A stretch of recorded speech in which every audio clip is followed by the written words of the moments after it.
ಶ್ರೀ ಗುರುಭ್ಯೋ ನಮಃ.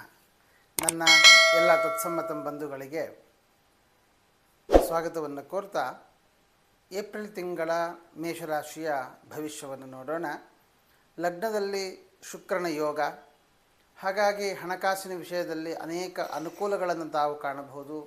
ಸ್ತ್ರೀಯಿಂದಾಗಿ ಲಾಭದಾಯಕವಾದ ಕೆಲಸಗಳಾಗುವಂತಹದ್ದು ಅಥವಾ ಸ್ತ್ರೀ ಸಂಬಂಧಿತವಾಗಿರತಕ್ಕಂತಹ ಯಾವುದೇ ಕೆಲಸವನ್ನು ನೀವು ಮುಂದುವರಿಸಿದ್ರಿ ಅಂತ ಆದರೆ ಮೇಷರಾಶಿಯವರು ಗುರುಬಲ ಇಲ್ಲದೇ ಹೋದರೂ ಕೂಡ ಕೆಲಸವನ್ನು ಸಾಧನೆ ಮಾಡಿಕೊಳ್ಳುವಂತಹ ಅವಕಾಶಗಳು ಹೆಚ್ಚಾಗುತ್ತೆ ಮೇಷರಾಶಿಯವರಿಗೆ.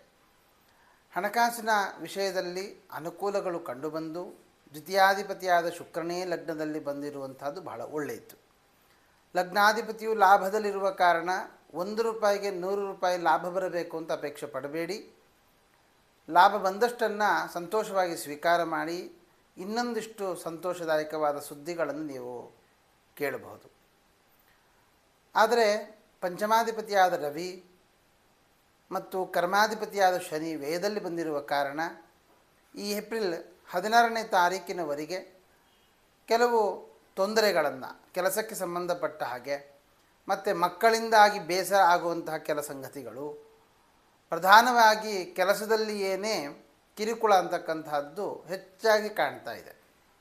ಆದ್ದರಿಂದ ಕೆಲಸದಲ್ಲಿ ಯಾರಿಗೆ ತೊಂದರೆ ಕಾಣಿಸ್ತಾ ಇದೆ ಅಂತಹವರು ವಿಶೇಷವಾಗಿ ಆದಿತ್ಯ ಹೃದಯದ ಪಾರಾಯಣ ಜೊತೆಯಲ್ಲಿ ಹನುಮಂತ ದೇವರಿಗೆ ವಿಳೆದೆಲೆಯ ಹಾರವನ್ನಾಗಲಿ ಅಥವಾ ಅಭಿಷೇಕವನ್ನಾಗಲಿ ಮಾಡಿಸುವಂತಹದ್ದು ಬಹಳ ಒಳ್ಳೆಯದು.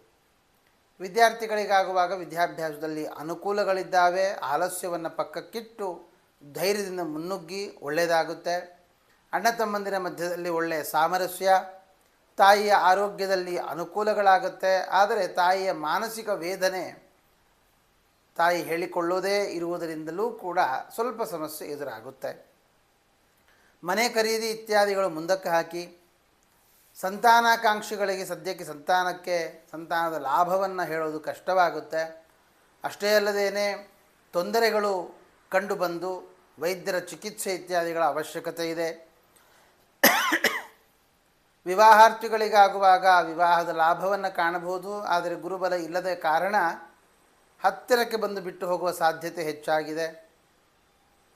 ನವಮಾಧಿಪತಿಯಾದ ಗುರು ತೃತೀಯದಲ್ಲಿರುವುದರಿಂದಾಗಿ ಮಕ್ಕಳ ಮತ್ತು ತಂದೆಯ ಮಧ್ಯದಲ್ಲಿ ಭಿನ್ನಾಭಿಪ್ರಾಯಗಳು ಜಾಸ್ತಿ ಆಗುವಂಥದ್ದು, ತಂದೆಯ ಅನಾರೋಗ್ಯ ಮಕ್ಕಳಿಗೆ ಎಲ್ಲೋ ಒಂದು ಕಡೆಯಲ್ಲಿ ಮಾನಸಿಕವಾದ ತೊಂದರೆಯನ್ನು ತಂದುಕೊಡುತ್ತೆ. ಕರ್ಮಾಧಿಪತಿಯಾದ ಶನಿಯು ವ್ಯಯದಲ್ಲಿ ಬರುವಂಥದ್ದು, ಕರ್ಮಸ್ಥಾನಕ್ಕೆ ಪಾಪಗ್ರಹರ ದೃಷ್ಟಿಯೂ ಇಲ್ಲ, ಶುಭಗ್ರಹರ ದೃಷ್ಟಿಯೂ ಇಲ್ಲ. ಕೆಲಸ ಹೇಗೆ ನಡೆದುಕೊಂಡು ಹೋಗ್ತಾ ಇದೆ ಹಾಗೇ ನಡೆದುಕೊಂಡು ಹೋಗಲಿ, ಬಿಟ್ಟುಬಿಡಿ. ಏನೂ ಅದನ್ನು ಕೆದಕೋದಕ್ಕೆ ಹೋಗಬೇಡಿ.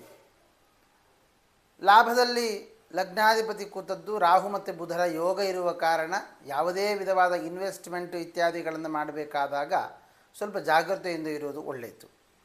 ಒಟ್ಟಾರೆ ಮೇಷರಾಶಿಯವರಿಗೆ ರುದ್ರದೇವರ ಪ್ರಾರ್ಥನೆ, ಆದಿತ್ಯ ಹೃದಯದ ಪಾರಾಯಣಾದಿಗಳನ್ನು ನಡೆಸಿಕೊಂಡು ಬರುವುದರಿಂದ ಈ ಮಾಸದಲ್ಲಿ ಬರುವಂತಹ ಕೊನೆಯಲ್ಲಿ ಬರತಕ್ಕಂತಹ ನರಸಿಂಹದೇವರ ಜಯಂತಿ ವಿಶೇಷವಾದ ಆರಾಧನೆಯನ್ನು ನಡೆಸಿ ನರಸಿಂಹದೇವರ ಪ್ರಾರ್ಥನೆಯನ್ನು ಮಾಡಿ ಎಲ್ಲ ಶುಭವಾಗುತ್ತೆ.